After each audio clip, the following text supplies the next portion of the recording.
Hello दोस्तों, नमस्कार। एक बार फिर से मेरे यूट्यूब चैनल पर आपका स्वागत है। आशा करता हूं कि आप सभी लोग बढ़िया होंगे। तो आज की क्लास में हम क्या पढ़ने वाले हैं? आज की क्लास में हम पढ़ने वाले हैं थ्योरीज ऑफ इन्वेस्टमेंट, यानी आज की क्लास में हम निवेश के सिद्धांत के बारे में पढ़ने वाले हैं। तो ये आज का हमारा बहुत ही ज़बरदस्त टॉपिक होने वाला है। तो इसमें हम सबसे पहले क्या पढ़ेंगे? हम सबसे पहले इसमें जैसे जितनी भी प्रकार की जो एक्सेलेरेटर थ्योरी या जितनी भी प्रकार की इन्वेस्टमेंट की थ्योरीज है, उनका हम सबसे पहले बेसिक देख लेंगे, उनका उनकी क्रोनोलॉजी देख लेंगे कि कौन सी थ्योरी किसने दी और कब दी। और फिर हम एक एक करके सभी थ्योरीज को पढ़ेंगे। अब देखिए, जैसे इसमें इन्वेस्टमेंट की सभी थ्योरीज कौन कौन सी हैं, जैसे accelerator theory, flexible accelerator theory, cash flow theory, new classical theory, Kaldor's V theory और टोबिस क्यू थ्योरी। तो ये सारी क्या है, इन्वेस्टमेंट की थ्योरीज है। तो हम सबसे पहले इसकी क्रोनोलॉजी देखेंगे और फिर एक एक करके सारी थ्योरीज को हम पढ़ने वाले हैं। और ये जो हमारा टॉपिक है, यहाँ से इकोनॉमिक्स से रिलेटेड कंपटीशन है, कोई भी एग्ज़ाम हो तो वहाँ पर क्वेश्चन बनते हैं, और यूजीसी नेट में तो यहाँ से क्वेश्चन अच्छे आते ही हैं। तो हम सीधा अपना टॉपिक शुरू करते हैं और आप क्लास में बने रहिए। इस टॉपिक से रिलेटेड आपका क्वेश्चन गलत नहीं होगा, हम काफ़ी अच्छी तरीके से पढ़ने वाले हैं। तो देखिए, निवेश के सिद्धांत। तो हमारा पहला सिद्धांत क्या है? द एक्सीलरेटरी थ्योरी ऑफ इन्वेस्टमेंट, यानी निवेश का त्वरक सिद्धांत। निवेश का त्वरक सिद्धांत। तो निवेश का त्वरक सिद्धांत किसने दिया? तो सबसे पहले किसने दिया? Thomas Nicholas Carver.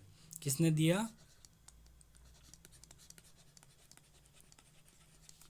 Thomas Nicholas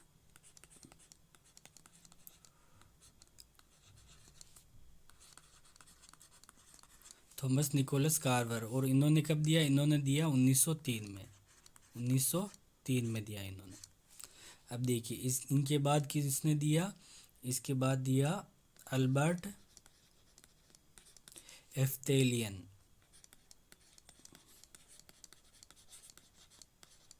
Albert एफ्थेलियन। और इन्होंने कब दिया? इन्होंने दिया 1909 में दिया। तो ये इन दोनों ने क्या दिया? एक्सेलेरेटर थ्योरी ऑफ इन्वेस्टमेंट या निवेश का त्वरक सिद्धांत। अब देखिए, इनके बाद दूसरा हमारा क्या है? Flexible accelerator theory of investment. यानी ये क्या है? फ्लेक्सिबल यानी लचीला। तो ये क्या है? लचीला त्वरक सिद्धांत।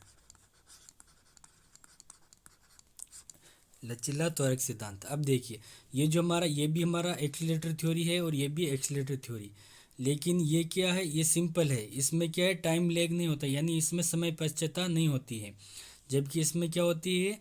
समय पश्चता होती है। इसमें क्या होता है? टाइम लैग होता है। अब देखिए, ये किसने दिया? तो ये मुख्य रूप से किसने दिया? एक तो हमारा दिया कोएस्क, दूसरा है हमारा चेनेरी, और तीसरा हमारा क्या है? गुडविन। इन तीनों ने लचीला त्वरक सिद्धांत दिया। तो कोएस्क ने कब दिया? कोएस्क ने दिया 1954 में दिया। और चेंदेरी ने कब दिया? 1952 में। और गुडविन, गुडविन का पता नहीं है, समय पता नहीं है। तो हमारा जो इन तीनों में से सर्वाधिक मान्य कौन सा है? कोएस्क का जो हमारा सिद्धांत है वह सर्वाधिक मान्य है। और इसे कैपिटल स्टॉक एडजस्टमेंट मॉडल भी कहते हैं। क्या कहते हैं इसे?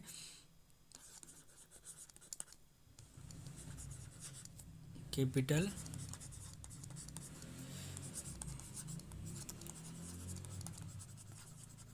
कैपिटल स्टॉक एडजस्टमेंट मॉडल भी कहते हैं। तो ये था हमारा, ये था हमारे flexible accelerator theory of investment के बारे में। अब देखिए, अब इसके बाद क्या आता है? हमारा तीसरा क्या है? निवेश का वित्तीय सिद्धांत, यानी cash flow theory of investment. तो निवेश का वित्तीय सिद्धांत किसने दिया? ये हमारा दिया ड्यूजनबरी। और ड्यूजनबरी ने कब दिया? 1958 में दिया। और इनकी एक बुक है business business cycle and economic growth.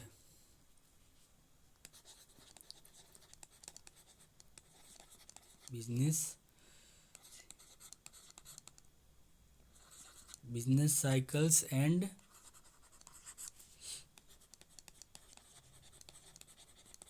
Economic, ये इनकी बुक का नाम है, business cycles and economic growth. तो इस बुक में ड्यूजनबरी ने 1958 में निवेश का वित्तीय सिद्धांत दिया। अब देखिए इसके बाद क्या है, new classical theory of investment आता है।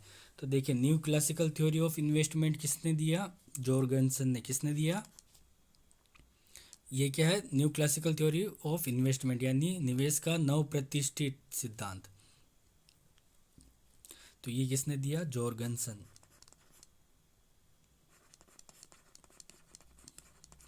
और जॉर्गनसन ने कब दिया, 1963 में दिया। कब दिया, 1963 में। अब देखिए इनकी भी एक बुक है, तो इनकी बुक का नाम क्या है, capital theory and investment behaviour.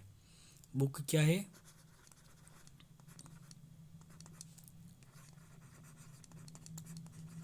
Capital theory and investment behaviour.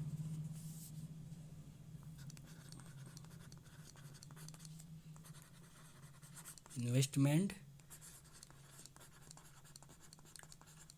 Behaviour, तो ये इनकी बुक का नाम है। अब देखिए ये जो हमारा सिद्धांत है यह इष्टतम पूंजी स्टॉक निर्धारण पर आधारित है। ये किस पर आधारित है, इष्टतम पूंजी स्टॉक निर्धारण। हमारा जो new classical theory of investment है ये किस पर आधारित है, इष्टतम पूंजी स्टॉक निर्धारण पर।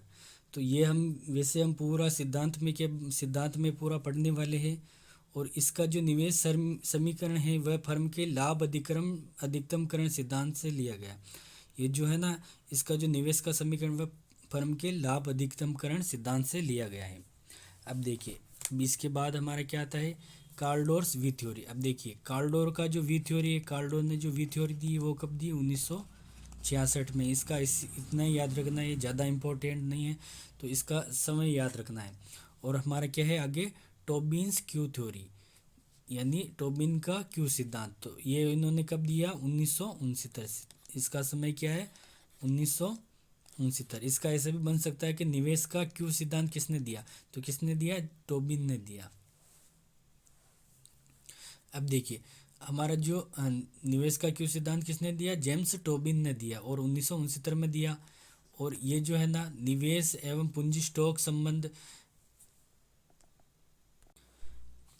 इस सिद्धांत में क्या होता है, इस सिद्धांत में एक जो है ना एक फर्म होती है, तो उसका जो निवेश संबंधी जो निर्णय होता है वह किस पर निर्भर करेगा, क्यू पर निर्भर करेगा। जो हमारी क्यू की जो वैल्यू होगी उस फर्म के लिए, तो उस पर उस फर्म का जो निवेश संबंधी निर्णय निर्भर करेगा। अब इसमें क्यू क्या होगा, तो इसमें क्यू का एक फॉर्मूला है KP/CR। अब देखिए ये जो हमारा KP है ये क्या है, पूंजी स्टॉक का बाजार मूल्य। ये क्या है कि फर्म के पास जो भी पूंजी स्टॉक है उसका क्या है, बाजार मूल्य। और बटेवा में क्या है हमारा, CR, यानी ये क्या है, पूंजी स्टॉक की प्रतिस्थापन लागत। ये क्या है, पूंजी स्टॉक की प्रतिस्थापन लागत। तो इससे क्या है, इसका क्यू रेशियो निकालेंगे, तो इसकी सहायता से फर्म को पता चलेगा कि उसको आगे इन्वेस्टमेंट करना है या नहीं करना है। तो हम एक एक करके सारे सिद्धांत के बारे में पढ़ने वाले हैं। अब देखिए हमारा पहला जो सिद्धांत क्या है, निवेश का त्वरक सिद्धांत, इसको हम देख लेते हैं, the accelerator theory of investment.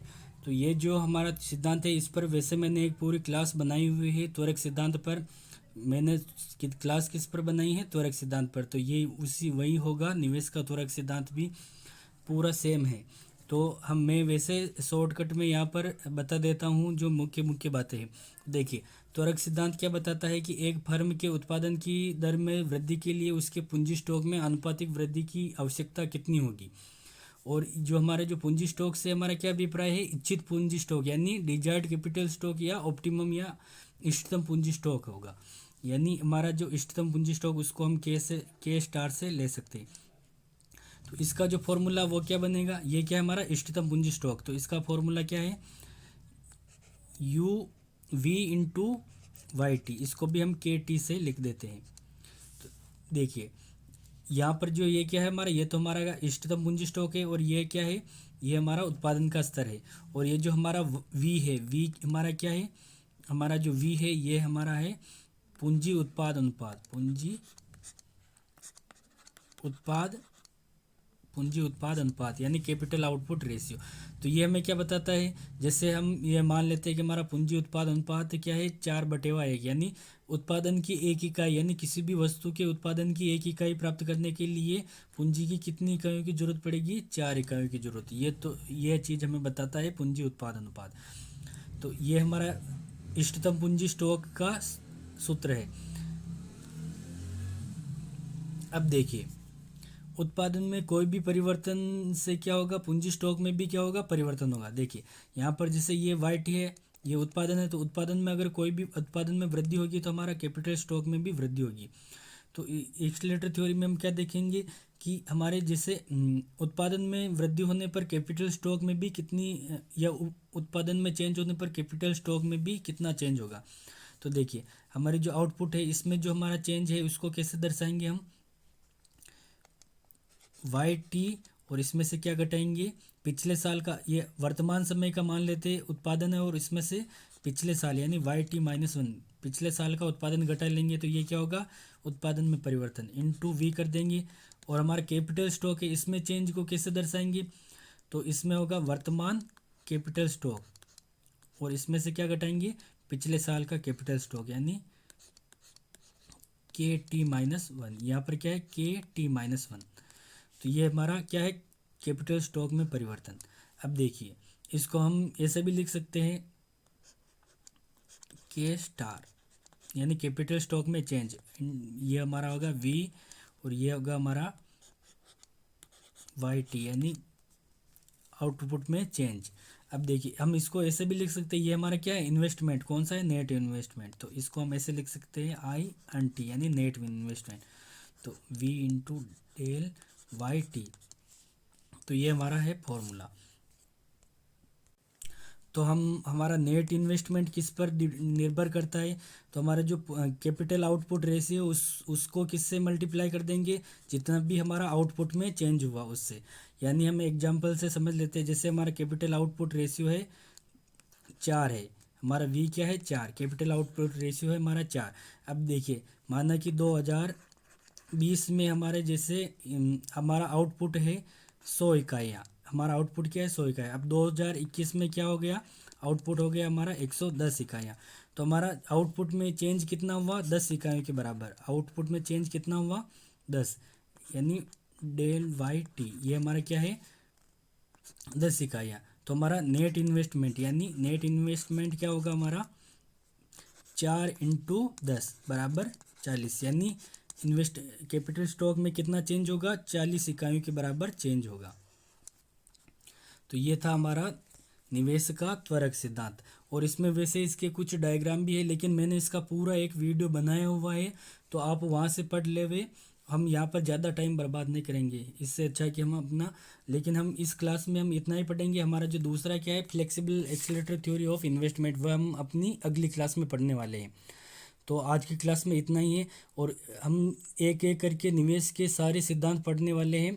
तो आप क्लास में बने रहिए, मतलब हमारे चैनल पर बने रहिए। और चैनल को अभी तक सब्सक्राइब नहीं किया तो चैनल को जल्दी से सब्सक्राइब कर लीजिए। और वीडियो देखने के लिए आपका बहुत बहुत धन्यवाद।